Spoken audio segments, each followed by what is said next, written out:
Hey, it's your girl Pebbles. Look, people keep asking me this question. Why do you want to move to Ghana? Why you keep going to Africa? What's so special about it? I can ask you the same. Why do you want to stay here in America, especially if you're black? Like, what's so special about it? You want my answer? Check out this video. Let's talk about it.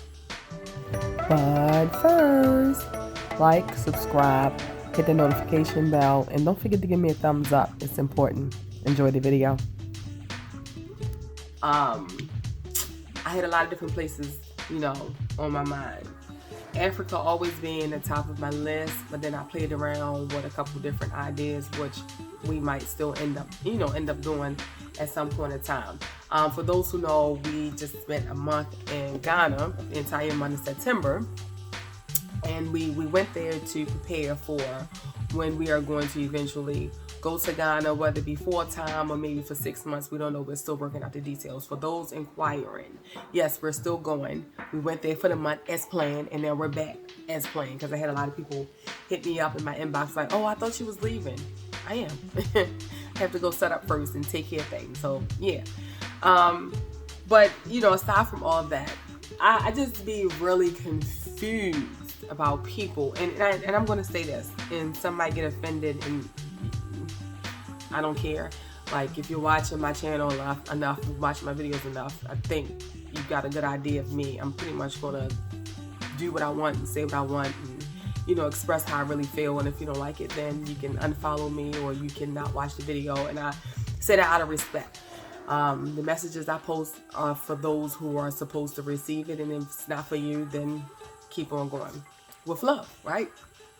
But I'd be confused about people. And what I wanted to say was, this video is specifically for the diaspora. This video is specifically for my black folk. And I always say black is not a race. That was something that was created when many of the ancestors were brought here. So for my black folk, my Africans, African Americans, for everybody in the diaspora, whether you're in Africa, whether you're in America, whether you're in Europe somewhere, whether you're in the Caribbean, wherever you are, for the diaspora. So if you are outside of the diaspora and you feel some type of way, that's fine, right?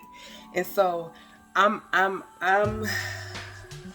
it's like it's so much I want to just like dissect and peel back and break down. So I'm going to try my best to explain how I feel and what I want to say. I might be all over the place, but I'm gonna at some point bring it together. So just like work with me and follow, right? So when people ask me that question, a lot of times, again, talk my black folk, when they heard that, we wanted to go, first and foremost, visit, it was like, wow, why would you want to go there? Why not go to Europe somewhere? Been in Europe, but even if I hadn't been, why do I have to go to Europe? Like, I'm here in America. I experience, like, the whole idea and concept of Europe every single day, even if I've never been before. And I will say, I've been once, and the one time that I went, we had a great time in general, because no matter where I'm at, always a party, right? I'm gonna have a good time. But they didn't want us there. Every time we got into a pool, and this was Iceland, every time we got into a pool, they got out every single time. When we started to notice this, Jasmine and I, my stepdaughter, we were purposely getting to the pool that they got into. And every time we would go, they would move. And it's like, great, more room for us, right? So my point is, because I can veer off a lot, I want to go back to where I feel a vibe. I feel a connection to people that look like me, right? And so, also, I'm a mother now. I'm a mother. And not only am I a mother to 2 black children, I'm a mother to 2 black males. And I know that at some point, very, very soon, they're only 4 now, they'll be 5 next month, but very soon, they will be public enemy number 1. They will be vilified. And like I said, they'll only be 5 next month. And so for me, I can't speak for other people. I can't speak for how other black women or parents in general feel. For me, I'm just not playing those type of games. Like, I feel as though as a parent now, and this is not to judge anybody parents or just judge anybody in general. For me, the level of anxiety that I get just being a mother in general, like, it's a lot. But then also, when I think about what most black parents think about on a daily, I like my kids. Like, I'm already thinking about my twins getting a driver's license and driving, and we're not being with them. They're only 4. They're 4. I can't even fully enjoy this time of them being 4 because I'm already thinking about when they're old enough to be out and about and not in the presence of myself or with their father, which is my husband, Joe. I'm stressing over all of that already, and it's not fun. Those are the things that keep me up at night, and I got several years before that happens. So for that reason alone, I have to think about other options, and knowing that here in America is not my only option. Yes, let me say it first. No matter where you go in the world, they have issues. Absolutely. Issues are different. I don't have that issue or that worry if I go to a black nation, or even maybe to the Caribbeans, that my child is going to be hunted down or killed by the cops. You get what I'm saying? So like I said, I'm going to be all over the place. I'm going to bring it back together. So when I'm asked, why do you want to move to Ghana? And it's not even necessarily people really thinking about Ghana, because unfortunately, a lot of people don't realize, I'm talking about black folk, that Africa is a continent, and it has over 50 countries within the continent. So I think it's Africa in general. Why do you want to go there? Because I have to have options for my black children, right? I have to have options for my black children. And then a quote that always comes to my mind when people ask me that question, and when they ask it, or when they say, they just, it's negativity that comes with it. Like, oh my God. Oh, why would you do that? Oh my God. I just be confused. I be confused. So I always carry this quote around in my mind. It's by James Baldwin. And I'm pretty sure many of you may know of it. And it is, to be a Negro in this country, talking about America, and to be relatively conscious is to be in a state of rage almost all the time. And I think I can honestly say, for me, that's how I feel on a daily basis. Because I think I would consider myself a critical thinker. Unfortunately, due to just a lot of distractions going on and a lot of just like everyday life and people trying to figure things out, we can get lost in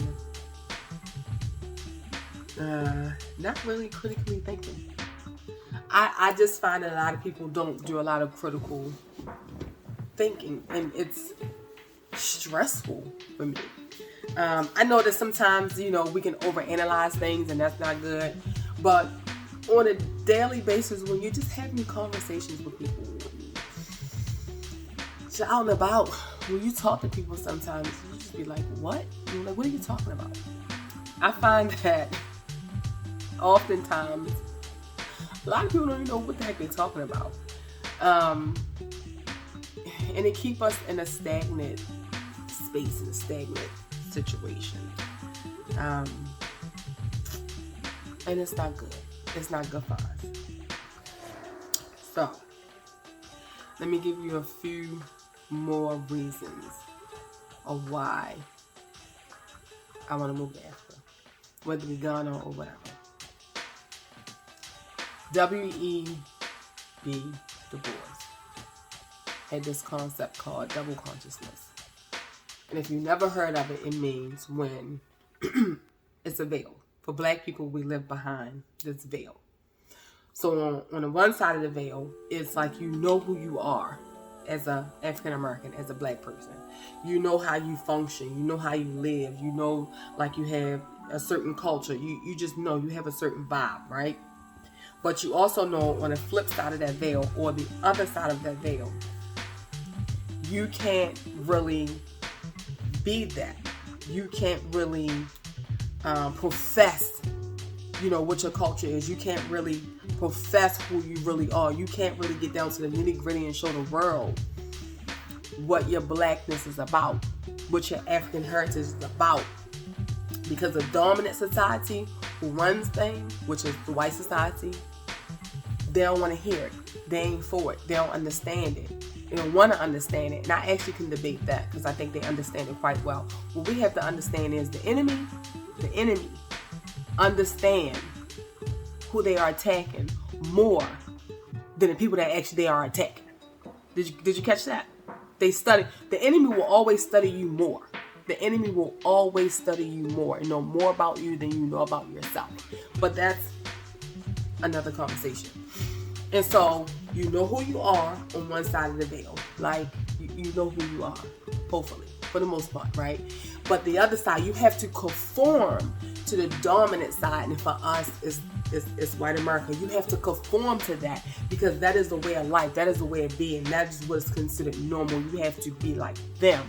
And so that two-ness, it's a two-ness. It's double folded. You're split. And so the more and more you conform into what is considered norms and what's normal and a way of life, a way of being, a proper way of living, you know, and not being like savage life, it causes a level of stress internally, and you may not even know. It causes a level of being just not balanced, just not being balanced. It causes a level of confusion. It causes a level of anger, which is why I said, you know, to be Negro in this country is to be in a state of like constant rage all the time, because you know who you are, but you know who you have to pretend to be. It's almost like that imposter syndrome, right? And so it gets deep, and you just can't live in the true essence of who you are, who you're meant to be, and the things that you're really supposed to be doing. And that brings about levels of, you see me looking now, I wrote my notes, mental health. We've seen a lot of that more and more in Black people. First and foremost, us as Black folk, we don't talk about that stuff anyway. I think it's getting a little bit better, but you know, especially generation, my parents' generation, you don't talk about stuff. You don't air your dirty laundry. You don't, you push that stuff under the rug and you hide and you don't talk about that stuff because we don't do that. And so it causes a level of mental health, which we are ashamed of. It was like, no, we don't, as Black folk, we don't go to therapists. We don't talk to therapists. We don't talk about it. You know, if anything, we'll go to church and we'll pray about it and pray about for 24 and 25 and 26 and 27 years with no change. And you wondering why, you know, certain people in your family are batshit crazy, excuse my French. You know, it causes a level, like I said, level of not knowing who you are. It causes a level of just confusion and destruction, and it's just a mess. It's a mess. Black America, we are in a state of a mess. We're a mess. If you just really just sit back and observe things, we're a mess.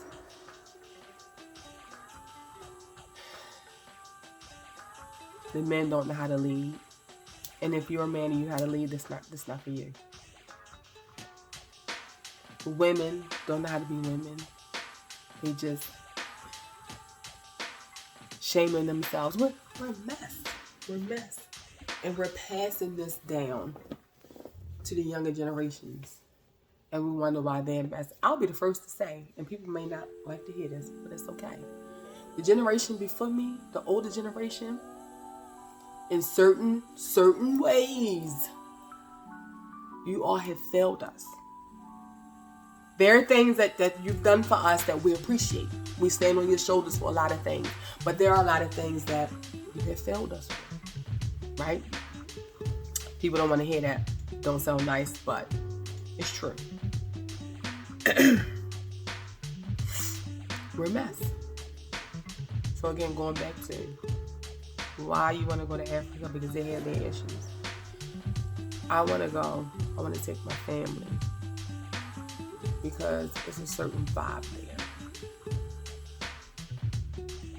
It's a certain level of, because they're still developing. Now, don't get me wrong. You can go there and anything and everything you need is there, right? But it's a certain level of just like starting over, because they are still developing. It's a feeling of connection. It reminds you of like when you were young growing up. I grew up in the 80s, 90s. Well, I was born in the 80s, 82. Grew up in the 90s when my memories started, right? I start remembering things. And it was just that feeling of community.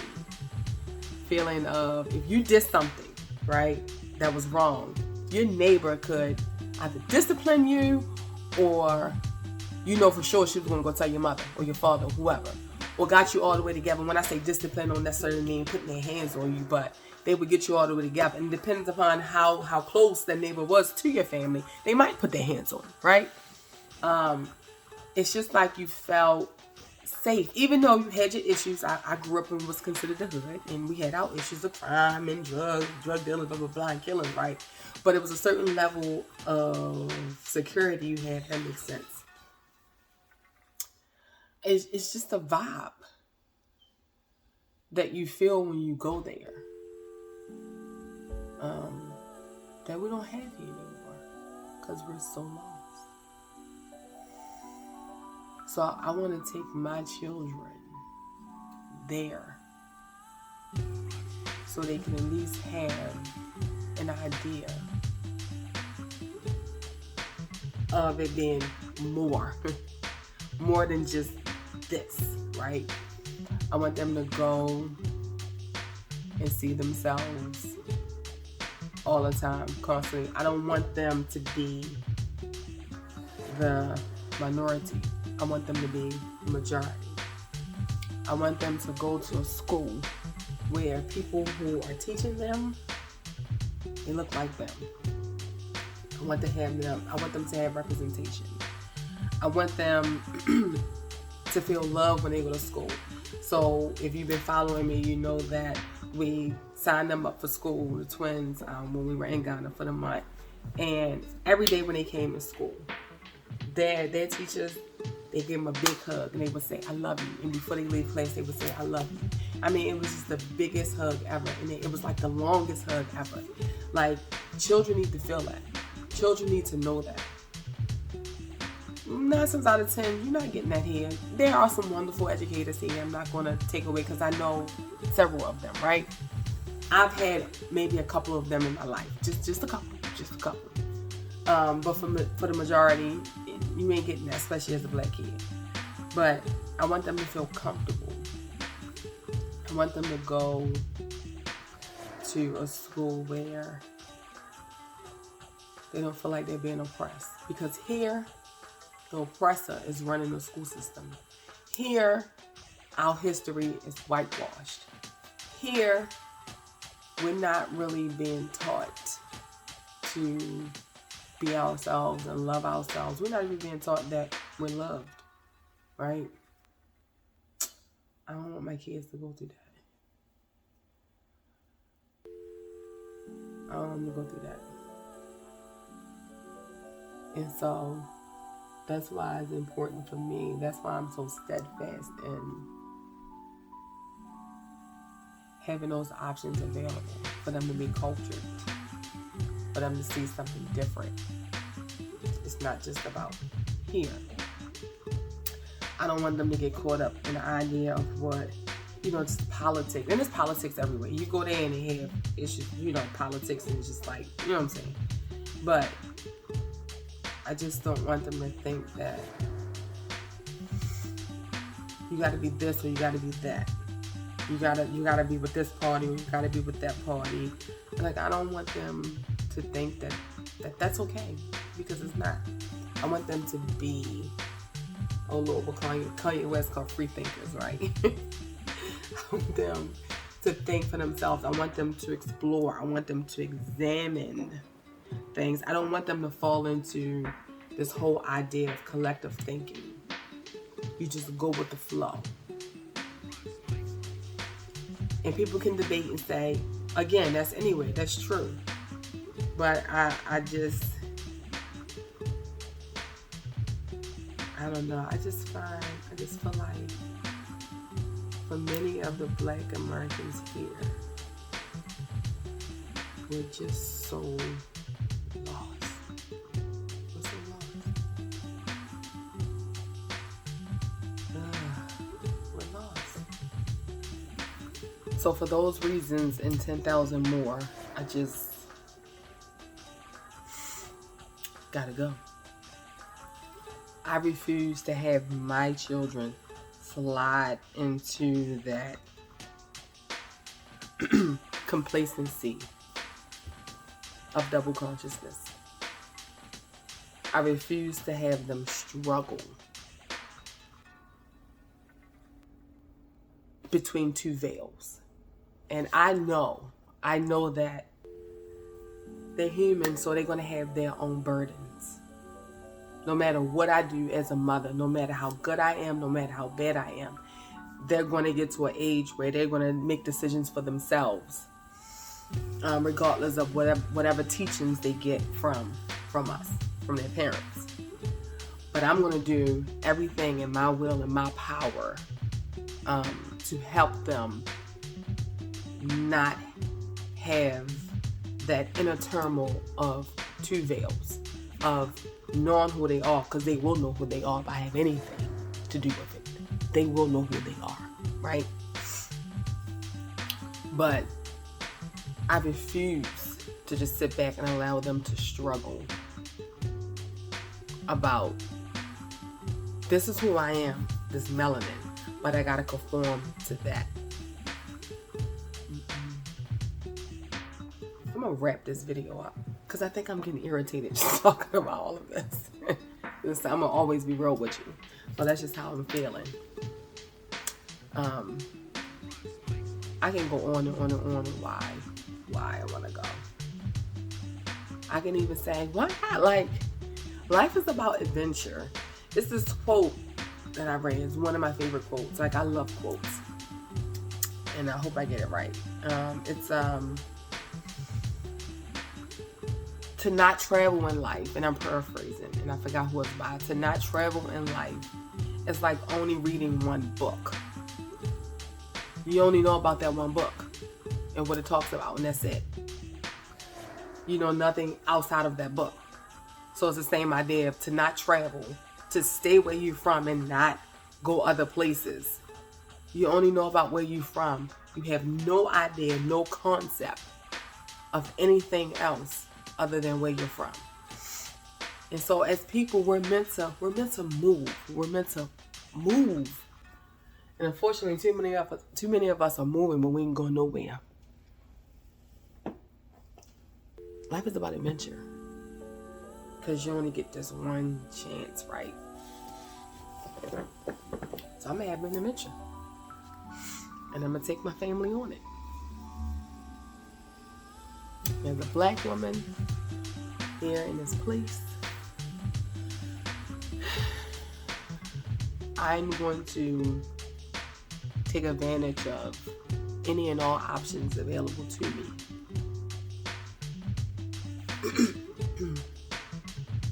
And I refuse to just go with the flow, because that's the way life is supposed to be.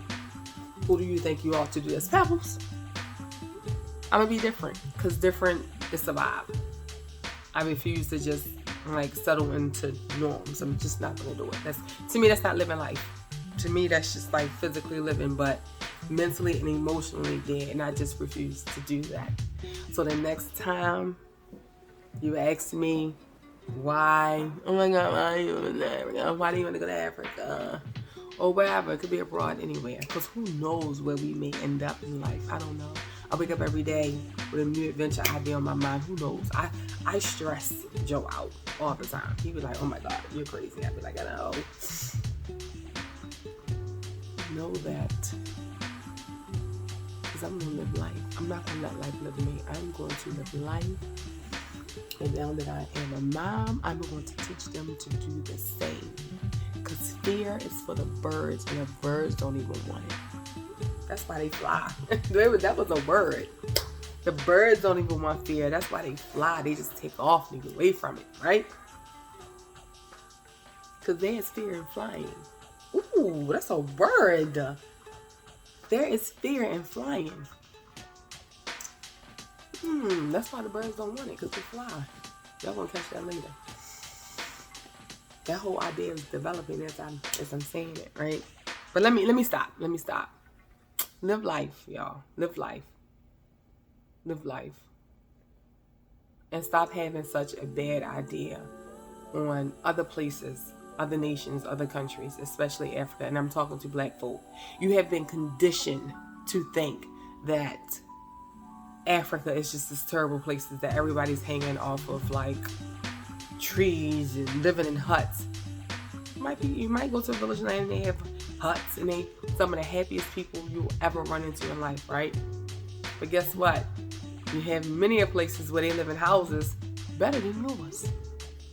They're not in debt like you are here in America. They're not stuck in 30-year mortgages like you are here in America. But don't get me to start preaching. And I'm not saying that you have to move to Africa or anywhere. I really don't care. But what I'm saying is explore life. Do some more research. Learn some more things. And don't be stuck in the condition that they placed us in as black people. That's the problem. You've been conditioned to only think one way and to be one way when we're so much more. So that's it. And that's all. And Ashe and Namaste. Listen. Subscribe to my channel. Give me a like. Give me a thumbs up because that helps a lot. Get the video out there. Hit the notification bell. Or as I say, punch the notification bell so you can see many more videos from me. Hope you liked it. I hope it made sense. If it didn't, maybe I'll get you on the next video. I don't know. Bye.